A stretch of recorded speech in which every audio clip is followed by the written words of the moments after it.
रूस यूक्रेन युद्ध का आज 48वां दिन है। यूक्रेन में रूस की सेना के पीछे हटने के साथ ही धीरे धीरे वहां के हालात सामान्य हो रहे हैं। हालांकि कुछ इलाके अब भी ऐसे हैं जहां लड़ाई जारी है, लेकिन जंग के बाद यूक्रेन के शहरों की जो हालत हो गई है उसे देखकर दुनिया अब भी यही सवाल कर रही है कि आखिर इस जंग में जीत या हार किसकी हुई।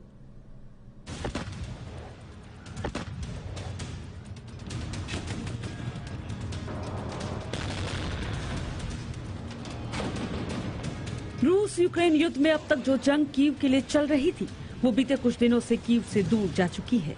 रूस अपने वादे के मुताबिक कीव की जमीन से दूर जा रहा है और रूस के जाने के बाद से ही कई शहरों में हालात सामान्य भी हो गए हैं।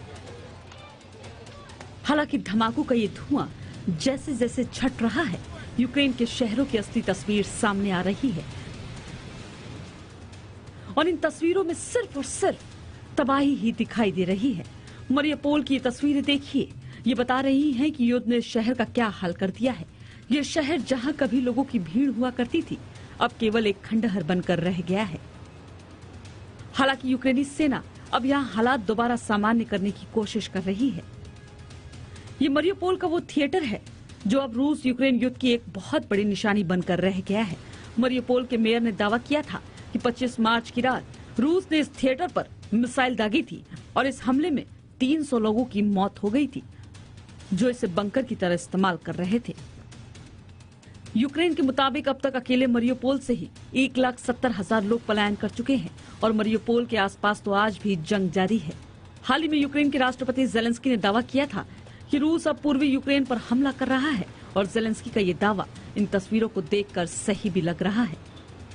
ये पूर्वी यूक्रेन का स्लोवियांस्क शहर है जहां लोग रूस के हमले के बाद अब अपने घरों से दूर सुरक्षित जगहों पर जाने के लिए मजबूर हो गए हैं।